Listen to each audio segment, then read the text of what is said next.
안녕하세요. 매일 새로운 사연을 전하는 읽어주는 사연 라디오입니다. 구독과 좋아요, 많은 공유 부탁드립니다.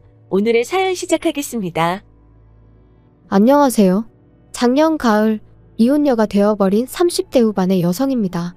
소름 끼치는 남편과 더는 한 이불을 덮고 살 자신이 없어서 뒤도 안 돌아보고 도망치듯 이혼했어요. 그리고 지금도 그때를 생각하면 온몸이 부들부들 떨린다니까요. 제가 사람 보는 눈이 없어도 너무 없었던 탓이겠지만 남편과 저는 일적으로 처음 알게 되었어요. 일단 제 직업은 방송국 PD로 제 입으로 말하기는 조금 남사스럽지만 나름대로 잘 나가는 편입니다. 반면 남편은 작은 광고회사에서 일하던 사람으로 유명세 같은 건 전혀 없는 사람이었어요.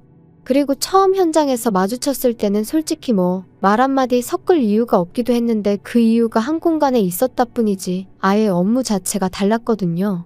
하지만 어쩌다 보니 또 한 번 같이 일할 기회가 생겼고 그때는 남편이 먼저 와서 아는 체를 하대요?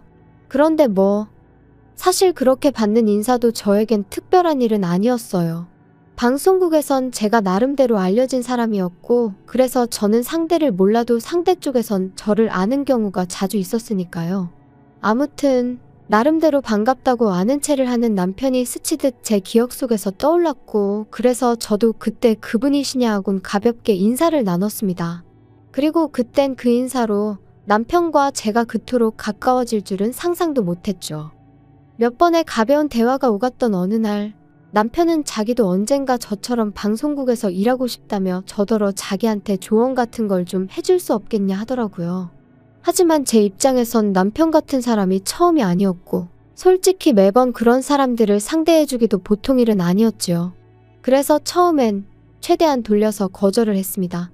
그래도 혹시나 제가 자기를 무시했다거나 그런 쓸데없는 오해는 사고 싶지 않았으니 무척 조심스러웠고요. 그런데 어째서인지 남편은 조금도 포기하는 기색을 보이지 않는 거예요. 그렇다고 저를 귀찮게 한 것은 아니지만 아무튼 그런 남편의 당돌한 모습에 저도 뭐랄까 한마디로 호기심이 생겼죠. 잊고 지내던 제 열정을 남편에게서 발견한 것 같은 기분도 들었고 그래서 결국 2달 만에 사적인 만남을 갖게 되었고요. 시작까지 시간이 좀 걸렸을 뿐 저희의 관계는 급속도로 발전해 나가기 시작했습니다. 남편은 매사 의욕이 넘치는 사람이었고 저는 그런 남편의 적극적인 태도가 나이를 떠나 배울 만한 점이라고 생각했어요. 참고로 남편은 저보다 3살이 어렸지만 연애할 때만 하더라도 나이와 상관없이 참으로 어른스럽다는 생각을 몇 번이나 하게 만들더군요. 그래서 남편이 결혼하자며 프로포즈를 해왔을 때도 제가 믿고 존경할 수 있는 남편이 되어줄 거라 믿었죠. 그래서 큰 고민 없이 하겠다 했고요. 그런데 솔직히 시댁에서 반대를 할 줄은 몰랐습니다. 시부모님께서는 제가 홀어머니와 단둘이 산다는 점 그리고 당신들 아들보다 나이가 많다는 게 마음에 들지 않는다며 대놓고 심지어 저를 문전박대하셨죠. 전 솔직히 홀어머니와 둘이 사는 게 왜 제 흠인 거며 제 나이 또한 문제라고 생각하지 않았어요. 아버지가 돌아가셨으니 홀어머니와 단둘이 사는 건 당연한 거 아닌가요? 그러면 저희 어머니가 재혼이라도 하셨어야 한다는 건지. 그리고 나이 차이도 남자가 몇 살이고 많은 건 별 문제가 되지 않는 세상인데 제가 겨우 3살 많다는 이유로 양심이 있네 없네 소리까지 들어야 한다는 게 너무 자존심도 상하고 모욕적이더라고요. 그래서 남편에게 헤어지자 했습니다. 이런 소리까지 들어가면서 당신이랑 결혼하고 싶지 않다면서 말이죠. 그런데 남편이 자기는 저 없이는 안 된다며 자기는 이 세상에 미련 없다. 솔직히 돌이켜 생각해보면 웃기지도 않는 소리인데 가볍게 무시해버렸으면 될 것을 매정하게 뿌리치질 못했어요. 그리고 무엇보다 남편이 자기만 믿고 따라오라는데 그 말이 왜 그렇게 눈물이 나던지. 그래서 결국 시댁과 반년 정도 부딪힌 끝에 부부의 연을 맺을 수 있었습니다. 결혼할 때 남편은 사회생활을 시작한 지 몇 년 되지 않아 모아둔 돈이 많이 없었어요. 그리고 시댁에서는 반대하는 결혼을 강행하는 저희한테는 한 푼도 보태줄 수 없다시대요. 그래서 결국 남편은 3천만 원을 가지고 온 게 전부였지요. 반면에 저는 제가 모아둔 돈도 넉넉했고 어머니가 해주신 재산도 꽤 있었습니다. 제 명의로 된 월세를 받는 상가도 있었고요. 그리고 전 어리석게도 이런 경제적 능력을 바탕으로 시댁으로부터 인정을 받고 싶었어요. 그래서 제가 거의 일방적으로 해가는 결혼이었는데도 아무런 불만을 갖지 않았죠. 제가 원래 어디 가서 계산 못한다 소리를 듣는 사람이 아닌데 그땐 눈에 뭐가 씌이기라도 했던 건지 참으로 어리석었네요. 한편 나름대로의 난관을 극복하고 꾸리게 된 가정이었기에 앞에는 오로지 꽃길만 있을 줄 알았습니다. 연애할 때 큰 소리 난 일이 없었으니 결혼 생활도 비슷할 줄로만 알았죠. 하지만 결론부터 이야기하자면 그건 순전히 제 착각이었어요. 많은 일들이 있었지만 남편이 제 이름을 팔고 다녀서 저를 너무 힘들게 했거든요. 본인인 저마저도 금시초문인 이야기를 흘리고 다녀서 이따금씩 저를 좀 아는 사람들은 너가 정말 그런 말을 했냐며 확인을 해오기도 했는데 그때마다 제가 느꼈던 그 곤혹스러움이란 이루 말을 할 수가 없었네요. 도대체 왜 그래? 왜 내가 하지도 않은 말을 하고 다니는 거야? 사람이 말하다 보면 실수할 수도 있는 거지. 그렇다고 이렇게 화를 낼 건 또 뭐야? 사람들이 자꾸 오해하잖아. 그리고 이 바닥에서 평판이 얼마나 중요한지 몰라? 야, 너 지금 내가 너보다 어리다고 가르치는 거야? 넌 내가 잘 되는 게 싫지? 네 그늘 아래 두려고 그러는 거지? 진짜 짜증난다. 연애할 땐 매사 자신감이 넘치는 사람이라서 이런 식으로 다툼을 하게 될 줄은 몰랐어요. 정말이지 나중엔 말 몇 마디만 나눠도 열이 뻗칠 만큼 화가 날 지경이었죠. 지금 생각해보면 자격지심이라도 있었던 건지 차라리 솔직하게 나 이런저런 일로 힘들다 하고 도움을 구했다면 저는 조금도 주저하지 않고 남편을 도왔을 겁니다. 아무튼 저는 남편의 그런 모습에 하루가 다르게 지쳐갔고 실망할 수밖에 없었죠. 하지만 틀어진 부부 사이에도 불구하고 저는 저 나름대로 남편의 가족들 그러니까 시댁 식구들에게 최선을 다했어요. 비록 고맙다는 말 한마디 제대로 들어본 적은 없었지만 내가 누군가에게 잘하면 그 복이 다시 나에게 돌아온다는 친정어머니의 가르침을 따랐던 거죠. 그런데 세상 사람들 마음이 다 저희 어머니나 저 같지가 않더라고요. 결혼한 지 만으로 2년차가 되던 무렵부터 친정어머니 건강이 조금씩 나빠져가는 듯 했어요. 반면에 저는 일거리가 넘쳐나서 일주일 내내 쉬는 날 하루도 내기가 어려운 상황이었죠. 그래서 남편에게 두세 차례 친정어머니를 모시고 병원에 가달라고 한 적이 있어요. 저도 남편이 바빴을 때 제가 남편을 대신해 시부모님을 모시고 병원을 다닌 적도 있었고 심지어 아버님이 수술을 하셨을 때는 꼬박 이틀을 곁에서 지샌 적도 있었으니 우리 부부 사이가 좋고 나쁜 걸 떠나 그 정도 부탁은 당연히 할 수 있다고 생각했거든요. 그런데 남편의 반응은 정말 차갑기 그지없었습니다. 지금도 잊혀지지 않아요. 내가 왜? 당신 어머니잖아. 요새 여자들은 효도는 셀프로 하는 거 좋아한다던데. 넌 왜 그래? 무슨 말을 그렇게 해? 내가 그동안 시부모님한테 어떻게 했는데? 내가 그러라고 시켰냐? 너 좋아서 한 걸 가지고 왜 나한테 그래? 그러니까 하기 싫으면 하지 마? 그 말 한마디에 오만 정이 다 떨어졌죠. 그래서 딱 그때부터 저도 시댁에 해드리던 모든 지원을 중단했어요. 그리고 그 안에는 경제적인 지원도 포함되어 있었고요. 부부 사이의 생활비도 그 무렵부터 칼같이 계산하기 시작했네요. 더는 남편에게 10원짜리 하나 쓰기도 아까울 만큼 남편이 미웠으니까요. 그리고 이렇게 무의미한 결혼 생활을 계속 이어가야 하나 차라리 지금이라도 헤어지자고 할까? 그런 생각이 들던 무렵 친정어머니께서 쓰러지셨습니다. 병원 말로는 신경성으로 달리 손 써볼 방법도 마땅치 않고 이런 식이라면 어머니가 1년이나 버티실 수 있을지 모르겠다고 했어요. 말 그대로 사형 선고나 다름이 없었죠. 저도 어머니도 몇 날 며칠 서로 말 한마디 쉽게 하지 못하고 눈물만 흘렸습니다. 그리고 상황이 그렇다 보니 이혼이니 뭐 그런 건 생각할 겨를도 없었어요. 남편도 남편대로 그때만큼은 저나 어머니에게 나름대로 신경을 쓰려고 하는 게 보이기도 했고요. 하지만 미리 말해두지만 이건 다 생쇼에 불과했네요. 그렇게 속절없이 시간만 흘러가던 어느 날 저는 친정어머니의 담당이로부터 뜻밖의 이야기를 듣게 되었어요. 얼마 전부터 한국에 수입이 되기 시작한 신약이 있는데 그게 저희 어머니한테 효과가 있을지도 모르겠다고요. 그런데 문제는 보험이 안 된답니다. 한 번 투약하는데 700만 원 가까이 들고 2주에 한 번씩 10번은 투약하셔야 될 거라면서. 하지만 저는 고민하고 말고 할 것도 없이 해보겠다 했어요. 막말로 앉아서 돌아가실 날만 기다리고 계시게 하느니 뭐라도 해보는 게 당연하지 않나요? 그리고 정말 돈이 없다면 모를까. 아니 없다고 해도 어떻게든 해드렸을 거예요. 그런데 남편이 이 이야기를 듣더니 아니, 너 생각을 하고 말하는 거야? 한 번에 700씩 10번이면 7천이야. 7천이면 웬만한 중형차는 사고도 남는 큰돈이라고. 지금 너는 우리 엄마랑 중형차를 비교하는 거야? 제정신이니? 아니, 말이 그렇다는 거지. 근데 효과 없으면 환불은 해준대? 진짜 한심해서 말도 안 나오네. 너야말로 머리에 뭐가 들어있는 거야? 내가 지금 뭐 쇼핑하는 거야? 거봐, 환불도 안 해준다는 거잖아. 그거 다 상술이야. 7천이라니 생각할수록 욕 나오네. 너는 가족이 장모님 뿐이야? 내 생각은 안 해. 미래에 태어날 우리 아이한테는 뭐 어쩔 건데. 쓸데없는 소리 하지 마. 당신한테 돈 달라고 안 할 거고 내 능력으로 해드리는 거니까. 그리고 당신하고 알고 지낸 시간보다 내가 엄마 딸로 지낸 시간이 훨씬 길고 의미 있거든? 그러니까 서운하네 어쩌네 그런 소리도 할 거 없어. 당신이 나한테 그런 말을 할 자격이나 돼? 결국 제 고집대로 신약으로 치료를 받기 시작했지만 솔직히 말해서 초반에는 효과가 없는 것 같았어요.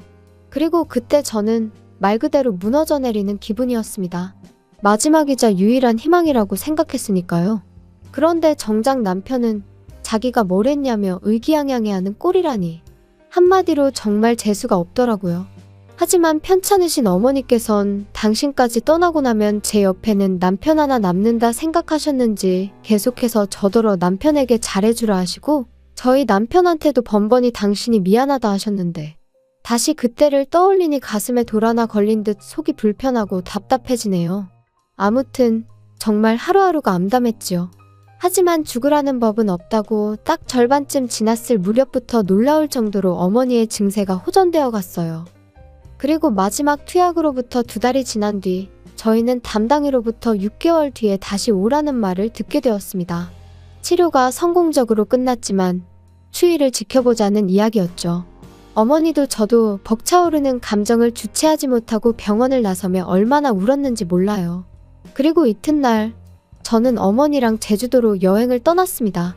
어머니가 병원 생활을 무척이나 답답해 하셨거든요. 그래서 3박 4일 동안 맛있는 것도 먹고 즐거운 시간을 보내고 왔어요. 그리고 그러는 동안 남편은 말이라도 한마디 가령 잘 쉬고 오라던가? 네, 전혀 없었습니다. 저도 뭐 별 기대도 없었지만요. 한편 꿈같은 여행을 끝내고 어머니를 댁으로 모셔다 드리고 집에 왔어요. 원래는 어머니더러 당분간 저희 집에서 같이 지내시자 했지만 어머니가 사위 불편하게 하기 싫으시다며 거절을 하셨거든요. 아무튼 그래서 이제 짐 정리도 하고 어질러진 집도 치우고 그러고 있는데 남편이 거칠게 현관문을 열고 집 안으로 들어오더군요. 그리고 얼마나 술을 마셨는지 자기 몸 하나 제대로 가누지도 못하면서 저더러 한다는 소리가 너랑 니네 엄마 때문에 다 망했다. 다 꼬였어. 꼬였다고. 내 인생 책임져. 갈 사람이 때가 되면 가야지. 진짜 짜증난다. 지금 뭐라고 한 거야? 갈 사람이라니? 너 지금 우리 엄마가 갈 사람이었다는 거야? 그럼 죽을 날 받아놨으면 그냥 적당히 살다가 가야지. 그걸 왜 마음대로 연장을 시키냐고. 모녀가 똑같이 이기적이야. 지들밖에 몰라. 정말이지 온몸에 소름이 쫙 끼치면서 저 인간이 저러다 나한테도 무슨 짓을 할지도 모르겠다는 생각이 들더군요. 그래서 간단한 짐만 챙겨서 술 취한 남편이 잠이 든 틈을 타 도망치듯 집을 나왔습니다. 그리고는 바로 어머니 댁으로 향했어요. 원래는 어머니를 걱정시키긴 싫어서 호텔로 가려고 했는데 그러다 남편이 혼자 계신 어머니한테도 찾아가 폐악질을 할지도 모르겠다는 생각에 그럴 수도 없었거든요. 어머니는 어머니대로 방금 헤어진 딸이 얼굴이 사색이 되어서는 돌아왔으니 몹시 놀라신 눈치셨습니다. 그리고 그런 어머니께 저는 그간의 제 결혼 생활부터 시작해서 아무래도 이혼을 해야 할 것 같다더는 같이 못 살겠다는 이야기까지 전부 털어놓았죠. 자꾸만 당신 탓을 하시는 어머니 때문에 가슴이 더 답답해졌던 것도 사실이지만 그래도 결국 제 편은 어머니 한 사람뿐이더라고요. 이튿날부터 저는 변호사를 만나고 이혼을 준비해 나가기 시작했습니다. 그리고 저는 그 과정에서 황당한 몇 가지 사실을 알게 되었어요. 일단 결혼 당시 남편이 모아둔 돈이 없다고 했지만 실은 남편 명의로 작은 오피스텔이 하나 있었다는 거. 그리고 그 오피스텔을 월세로 주면서 거기서 나오는 모든 돈을 시부모님께 드리고 있었다는 걸요. 그리고 또 한 가지. 회사에다가 공공연히 자기는 금방 관둘 거라고 그러고 다녔답니다. 저희 어머니가 돌아가시면 어머니 재산이 유일한 핏줄인 저한테 오게 될 거고, 그러면 저한테 얘기해서 뭐 광고회사를 하나 차릴까 싶다며. 물론 저는 금시초문 생각조차 해본 적 없던 이야기였어요. 또다시 남편이란 작자에게 소름이 끼치더라니까요. 한편 변호사는 이 모든 게 저에게 유리한 정보라고 했지만 기쁘지만은 않았던 것도 사실이에요. 웬일로 집에 다 들어왔냐? 당신 보고 싶어서 온 거 아니니까 관심 꺼. 그리고 엄밀히 말하면 이 집은 내 집인데 내가 왜 나가 있나 싶더라. 그러니까 오늘부로 당신이 방 빼. 참나, 그게 말이 되냐? 남편을 내쫓는다니 말도 안 된다. 그럼 말이 되고 말고. 너 이제 내 남편 아니야. 나 너랑 이혼할 거거든. 이혼 같은 소리 하네. 나 이혼 못해. 너 때문에 나 개털됐으니까 네가 책임져야지. 아, 신우한테 오피스텔 넘겨줘서? 그러니까 왜 그렇게 경거망동을 했어. 그리고 진짜 입에 담기도 싫지만 우리 엄마가 돌아가시면 그 재산이 내 거지 거야? 정말이지. 더는 한마디도 너랑 말 섞기 싫으니까 당장 나가. 안 그러면 내일은 사람 불러서 끌어낼 거니까. 이혼이 뭐 그렇게 쉬운 일인 줄 아냐? 내가 나간다 나가. 나야말로 너한테 질릴 대로 질렸어. 여자가 돼서는 독해 빠져가지고. 아무리 그래도 무능한 너보단 내가 낫지. 남편은 저에게 온갖 쌍욕을 퍼부으며 집을 나갔어요. 남편이 완전히 제 시야에서 사라지고 나서야 비로소 참았던 숨이 터지듯 나오더라고요. 그리고 이후로 저는 변호사의 도움을 받아가며 몇 달의 공방 끝에 남편과 이혼을 할 수 있었습니다. 결혼 기간이 짧아 위자료를 할 건 없었지만 적어도 뭐 하나도 빼앗기지 않았으니 참으로 다행이다 싶었죠. 그리고 들려온 남편의 소식은 아주 재미났습니다. 일단 남편은 저희 어머니가 처음에 앞으로 1년 정도 사신다 소리가 나왔을 무렵 시집 간다는 신우한테 기분이랍시고 자기 오피스텔을 줘버렸던 거였죠. 아마 모르긴 몰라도 저희 어머니만 돌아가시면 재산 꽤나 생긴다 생각하곤 아까운 줄 모르고 말 그대로 헛짓거리를 했던 걸 거예요.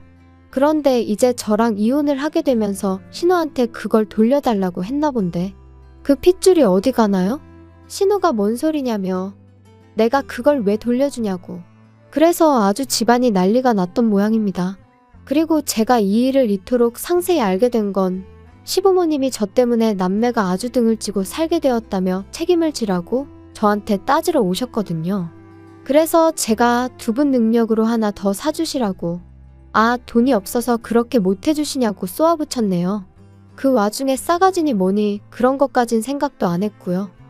그리고 한 가지 더 가뜩이나 제가 이혼하게 된 전후 사정을 아는 친구가 남편 회사의 대표와 지인이기도 했고, 친구는 저하고 상의를 한 것은 아니었지만 제 남편이 너무너무 꼴보기가 싫더랍니다. 그래서 그 대표에게 저희 남편이 사업이니 뭐니 헛물을 키고 다닌다며 이러다 이 회사 기밀도 빼가는 건 아니냐고 바람을 좀 넣었던 모양이에요. 그리고 그러자 대표도 그렇지 않아도 그 직원 때문에 다른 직원들 불만이 이만저만이 아니었다면서 결국 해고시켰답니다. 팀워크도 부족하고 불성실하고 뭐 아주 틀린 말도 아니었으니 남편도 제대로 한마디 반박도 못해보고 쫓겨나듯 나왔나 봐요.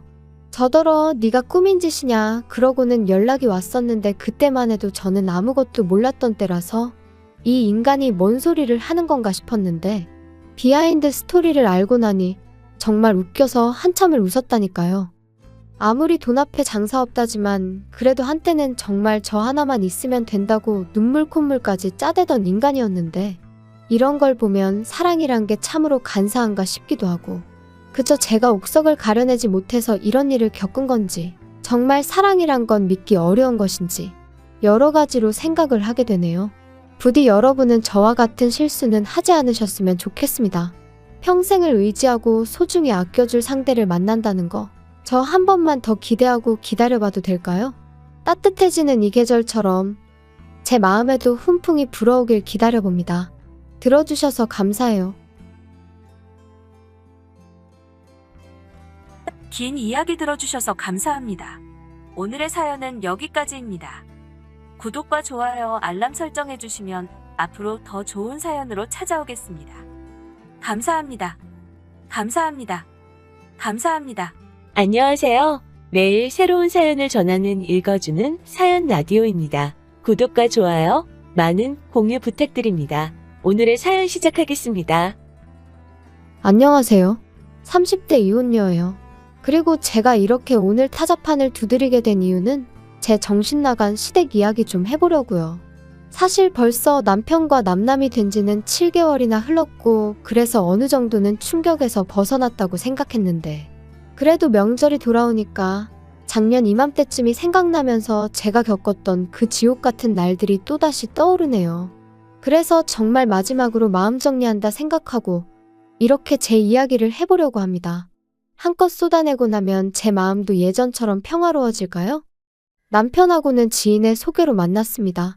남편은 회사를 다니는 평범한 직장인이었고 저는 대학병원에서 연구원으로 근무하고 있었죠. 솔직히 말해서 소개팅에 나가기 전 남편의 사진을 봤었는데 정말이지 영 제 스타일은 아니었어요.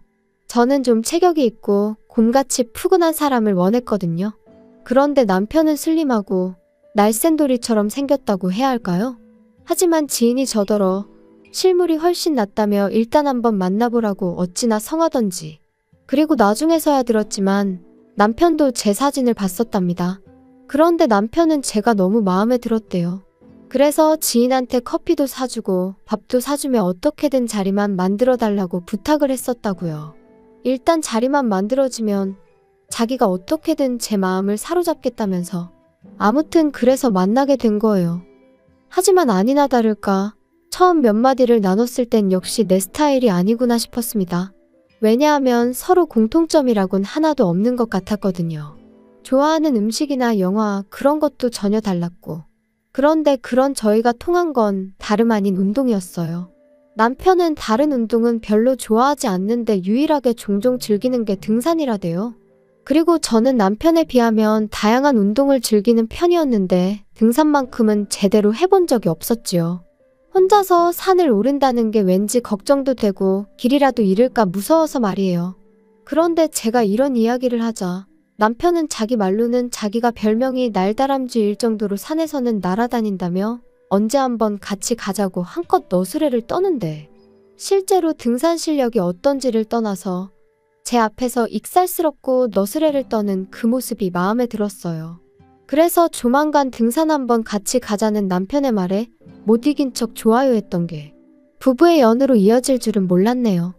남편도 저도 각자 일로 바쁘다 보니 데이트는 일주일에 한 번 그것도 산에 오르내리는 게 전부였어요. 그리고 그 정도로 같이 할 시간이 짧다 보니 서로 힘들고 지치는 이야기보다는 좋은 얘기, 재밌는 얘기를 주고받는 일이 대부분이었죠. 그리고 솔직히 그때는 그게 서로에게 유익한 일이라고 생각했습니다. 가뜩이나 회사 생활을 비롯해 여러 가지 일로 받는 스트레스가 이만저만이 아니었는데 같이 있을 때만큼은 그렇지 않았으니까요. 하지만 이혼까지 해본 제가 느낀 건 늘 서로 웃고 지낸다고 좋은 것만은 아닌 것 같아요. 가끔은 싫은 소리도 오가고 다퉈보기도 하고 여러 가지 면을 미리미리 겪어봤어야 했는데 사람이 원래 예상치 못한 상황에서 본 모습이 나온다고들 하잖아요? 그렇게 치면 남편이나 저나 둘 다 결혼 전 서로의 본 모습을 보여줄 기회가 너무 많이 부족했다 싶거든요. 결혼 당시 시댁으로부터 받은 도움은 없어요. 시댁 형편이 썩 좋지가 않았거든요. 그리고 일단 분명히 말해두건데 저는 신경 쓰지 않는데 그럼에도 불구하고 사람들은 제가 부모님이 안 계시다 하면 처음부터 뭔가 불안한 표정으로 저를 보더라고요. 안쓰러워하는 표정도 있고 어딘가 모난 구석이 있진 않을까 하고 살피는 표정도 있고 솔직히 유쾌하진 않지만 20살 이후로 워낙 자주 겪어서 소위 인이 배겼다고 하죠? 제가 딱 그랬어요. 그리고 적어도 나는 다른 사람한테 부모님은 살아계신지 재산은 있는지 그런 거에 관심을 갖지 말자고 생각하게 되었죠. 그래서 남편이 아버지가 안 계시다 했을 때 별로 신경 쓰지 않았어요. 다만 아버님이 돌아가신 뒤 가세가 기울어 집에 돈이 없다는 이야기를 할 때는 그래도 내 처지가 나은가 하는 유치한 생각이 들긴 하더라고요. 저는 어머니가 돌아가시면서 아파트 한 채랑 어느 정도 재산은 남겨주고 가셔서 그렇게 먹고 사는데 큰 걱정은 없었으니까요. 어머니가 남겨주신 아파트는 아버지의 도움 없이 어머니가 오롯이 혼자 일궈내신 재산이었어요. 어디서부터 말해야 하나 싶은데 일단 저는 아버지에 대한 추억이 거의 없습니다. 워낙 일찍 돌아가셨거든요. 어머니 말씀으로는 교통사고였다는데 당시 막 돌이 지났던 저를 조금이라도 빨리 보고 싶으셔서 회식도 마다하고 서둘러 집에 오시던 길이셨다나 봐요. 그런데 음주운전 차량에 그만 그 자리에서 세상을 떠나셨던 거지요. 저는 이런 사정을 중학교 때 알았습니다. 그것도 할머니를 통해서 말이에요. 그리고 말이 나왔으니 말이지만 할머니는 늘 저를 원망스러운 눈빛으로 바라보곤 하셨는데 어렸을 땐 그 이유도 잘 모르고 그저 미움을 받는 사실이 너무 받아들이기 힘들었어요. 그런데 그 이유를 알고 나니까 할머니 입장에선 제가 미울 수밖에 없겠다 싶더라고요. 저희 할머니도 아들 하나는 낳아야 한다는 그 위에 그러니까 증조할머니의 성화에 어지간히 시달리다 아주 힘들게 저희 아버지를 낳으셨다 했거든요. 그런데 하나뿐인 아들이 손녀를 보러 가다 세상을 떠났으니 내 잘못도 아닌데라는 억울함과 나만 없었더라면 하는 죄책감이 한데 뒤엉켜 참으로 오랫동안 저를 힘들게 했어요. 그런데 그렇게 저를 힘들게 하셨던 할머니가 정말 돌아가시기 이틀 전에 저를 불러 미안하다셨습니다. 그 소리를 듣고는 얼마나 울었는지 몰라요. 그래도 미안하다 소리는 들었네라는 안도감과 동시에 이제 할머니를 어떻게 원망해야 하나, 원망할 수도 없게 하고 가시네 하는 황당함 때문에요. 아무튼 아버지가 돌아가시고 이후로 저희 어머니는 무슨 일이든 닥치는 대로 하셨어요. 설거지, 건물 청소 그런 건 뭐 기본이었고요. 마늘밭이 돈을 많이 준다 해서 거기 가셨다가 아주 생으로 앓느라 몇 날 며칠 꼼짝을 못 하신 적도 있지요. 그리고 그렇게 벌어서 마련하신 집이 지금 제가 살고 있는 이 33평의 아파트입니다. 처음에 이 집에 들어왔을 때 환하게 웃으시던 어머니의 얼굴이 지금도 얼마나 선명한지 몰라요. 그래서 제가 다니는 직장에서 거리가 좀 있긴 해도 제 입장에선 파는 건 말도 안 되는 일이었지요. 그런데 남편이랑 결혼 이야기가 나오자 남편이 먼저 제 아파트 이야기를 꺼내며 거기서 신혼살림을 차리는 건 어떻냐대요. 그리고 저는 고민할 것도 없이 싫다고 했어요. 당시 남편도 돈이 있다고 했고 저도 돈이 있었으니 그 돈에 대출을 더해 새로 집을 구하면 되는 상황이었고 무엇보다도 그저 제 아파트는 비워두고 싶었어요. 제 마음 기댈 곳이 필요한 날 친정이다 생각하고 찾고 싶었거든요. 게다가 진작에 이런 이야기는 몇 번이나 남편하고 나눴던 차였기에 뜬금없이 신혼살림을 거기다 차리자 하는 남편이 어이가 없었죠. 하지만 남편은 계속해서 언제까지 돌아가신 분한테 매달리며 살 거야? 돌아가신 어머님도 그러라고 남겨주신 집은 아닐 텐데. 돌아가신 분한테 매달리는 게 아니고 그냥 아직 내가 준비가 안 됐다니까. 그리고 까놓고 말해서 내가 오빠보다 돈을 덜 모은 것도 아니고 오빠 말대로 반반 결혼할 수 있다는데 왜 자꾸 내 아파트에서 신혼살림을 시작하자는 거야? 분명히 말해두는데 나 싫어. 뭐 언젠가 내 마음이 좀 정리가 되면 그땐 나도 또 마음이 달라질지 모르지만 아무튼 지금은 아니야. 당분간은 그럴 일 없으니까 그 집은 그냥 없는 집이다 생각해.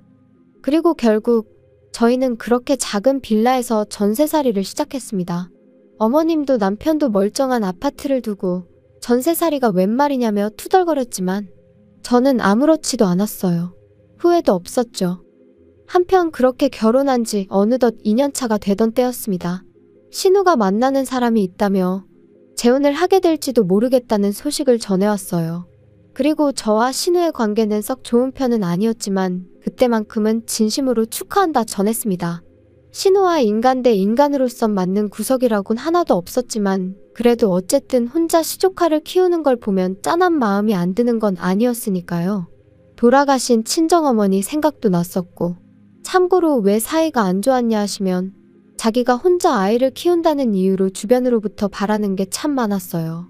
양보와 배려, 뭐 그런 건 기본이었고 금전적인 지원이나 물질적인 지원도 거침없이 내놓으란 식이었죠.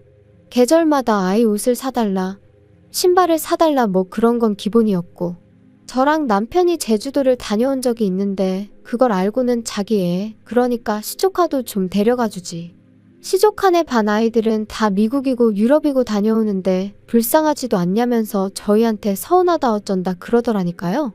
그러니 저로서는 하나 해주면 두 개를 바라는 신우가 부담스러울 수밖에 없었고 그렇게 자연스레 거리를 두게 되었죠. 그런데 그런 신우가 재혼을 할 것 같다 하니 참 잘됐다 싶었어요. 하지만 재혼 이야기가 나오고 석 달쯤 지났을 무렵이었을 거예요. 남편한테 물어보진 않았지만 헤어졌나 왜 가타부타 말이 없지 하고 속으로 생각만 하던 때였죠. 퇴근한 남편이 싱글벙글 웃으면서 저더러 얘기 좀 하게 여기 좀 앉아봐 그러대요. 왜? 무슨 일 있어? 기분 좋아 보이네? 좋지. 희진이 2달 후에 식을 올리기로 했다나 봐. 아, 정말? 잘 됐다. 너무너무 잘 됐어. 그런데 자기가 좀 도와줘야 돼. 아니 따지고 보면 자기한테 일방적으로 도와달라는 건 아니고 자기한테도 좋은 일이고. 뭐야? 뭔데 이렇게 자꾸 돌려 말해? 나 돌려 말하는 거 싫어하는 거 알잖아. 그게 희진이는 재혼인데다 애도 있잖아. 그런데 남자 쪽은 초혼이래. 그래서 남자 쪽 부모가 어지간히 희진이를 못마땅해 하나 봐. 너는 뭐 안 겪어봤으니 모르겠지만 희진이가 엄청 힘들어하고 있어. 아, 정말? 속상하겠다. 그러니까. 그래서 남자 쪽에서 한 1억이라도 해오면 어떠냐. 그러면 어머니가 좀 잘 봐주시지 않겠냐. 그런 소리를 했다대. 어휴, 뭘 또 그렇게 부담을 줘. 그리고 1억이 적은 돈도 아닌데. 돈은 있대? 걔가 무슨 돈이 있겠어. 이혼할 때 위자료도 한 푼도 못 받았고 지금 양육비도 제대로 못 받고 있는데. 그럼 어떡해? 그래서 뭐 지금 어머니랑 사는 빌라를 팔까 어쩔까 그러고 있나 봐. 그러면 그거 어머님 놓으라며. 그거 팔면 어머님은 어떡해?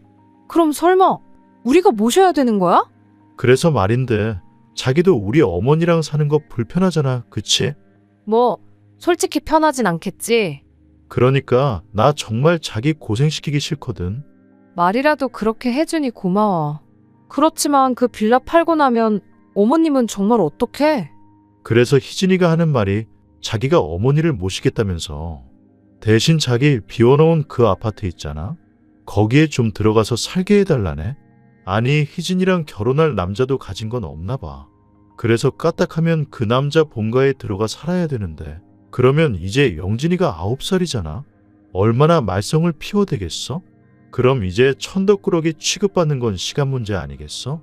아니, 잠깐 그러니까. 당신 동생이 지금 사귀는 남자 부모는 모시기 싫고 어머님이랑 살고 싶은데 살 집이 없으니 내 집을 내놔라 이거야? 빌라 팔아 나오는 돈으로는 뭐 지참금처럼 그 사귀는 남자 집에 갖다 바치고? 뭔 소리야 이게? 그게 말이 돼? 화만 내지 말고 한번 생각을 해봐. 아무리 생각해봐도 그것보다 나은 방법이 없어서 그래. 웃기시네. 빌라를 팔아서 시집을 가던 말던 그건 내 알 바 아니고 100번 양보해서 그렇게 하겠다고 하면 어머님 여기 오시라고 해. 같이 살아야지 뭐 별 수 있어? 나 어머님이랑 사는 거 괜찮아. 근데 내 집은 안 돼. 다짜고짜 집을 내놓으라는 남편의 말이 정말 기도 안 차더라고요. 그래서 단칼에 거절하고 2번 다시는 그딴 소리 꺼내지도 말라고 했어요. 신우한테 그렇게 내줄 집 같았으면 처음부터 신혼살림을 차렸지 말이나 되는 소리냐 했죠. 하지만 남편은 계속해서 며느리인 제가 시어머니랑 같이 살아서 좋을 게 뭐 있냐며 자기랑 신우가 다 저를 배려해서 하는 소리인데 왜 그 마음을 몰라주냐 말도 안 되는 소리만 해대는 거예요. 아니 내가 괜찮다는데 내가 모시고 살겠다는데 왜 둘이서 난리냐고. 결국 참다 못한 제가 어머님과 신우가 사는 집으로 찾아갔습니다. 빌라 팔리는 대로 어머님, 저희 집으로 오세요. 제가 얼마나 잘하겠다 이런 얘기는 못하겠지만 그래도 제가 어머님 모시고 살죠 뭐. 언니? 정말 이런 식으로 나올 거예요? 엄마는 내가 모신다니까요. 너무 속보여요 정말. 영진이 커가는데 봐줄 사람이 필요하니까 어머님 찾으시는 거 아니에요? 그리고 뭐 그렇게 모시고 살고 싶은 거면 모시고 살아요. 그런데 내 집은 안 되니까 집 문제는 알아서 하세요. 자꾸 내 신경 긁지 말고 알겠어요? 야, 너는 왜 이렇게 애가 이기적이냐? 제가 뭘요? 네 신우가 그 집 들어가서 살게 되면 그쪽 부모 모셔야 된다잖아. 그리고 영진이는 어떡할 건데? 너 그 어린 게 그 집에 들어가서 구박이라도 받으면 네가 뭐 책임질 거냐? 그걸 제가 왜 책임을 져요? 그리고 저도 할 말은 해야겠네요. 솔직히 재혼 자리가 쉬운 거 아닌 거 어머님도 아시잖아요. 하지만 뭐 신우가 그렇게 한다니 그거에 대해선 제가 뭐 이래라 저래라 말은 안 하겠지만 적어도 남한테 피해는 주면 안 되는 거 아니에요? 왜 저까지 못 살게 구냐고요. 아무튼 어머님, 저희 집으로 오세요. 저랑 살아요. 아시겠어요? 아이고, 안 간다니까. 난 너랑 살기 싫어. 내 딸이랑 살 거야. 그냥 집만 내주면 되는 걸 진짜 너도 유난스럽다. 어머님과 신우 그리고 저 세 사람이 한창 실랑이를 한 끝에 집에 왔어요. 그리고 남편과는 한 일주일 동안 서로를 마치 유령 취급하며 지냈죠. 솔직히 저럴 거면 왜 집에는 꼬박꼬박 들어오나 싶더라고요. 그냥 나가버리지. 아무튼 저는 까놓고 불편한 건 하나도 없었어요. 평소처럼 출퇴근하고 밥 차려 먹고. 반면에 남편은 불편한 게 한두 가지가 아니었겠죠. 지 먹을 거라곤 라면밖에 못 끓여 먹는 인간이었으니 옷도 안 다려주니까 오기로 그러는 건지 뭔지 군대까지 다녀온 사람이 지 셔츠 하나 다림질도 못해서 꼴사납게 나가더라니까요. 하지만 뭐 그러던지 말던지 내 알바냐 내버려뒀어요. 그랬더니 이제 더는 안 되겠다 싶었는지 저더러 얘기 좀 하자고 하더라고요. 용건만 간단히 해. 이제 뭐 사과할 마음의 준비라도 된 건가? 사과는 무슨, 내가 너한테 뭐가 미안해야 되냐. 너야말로 이제라도 우리 어머니랑 내 동생한테 사과해라.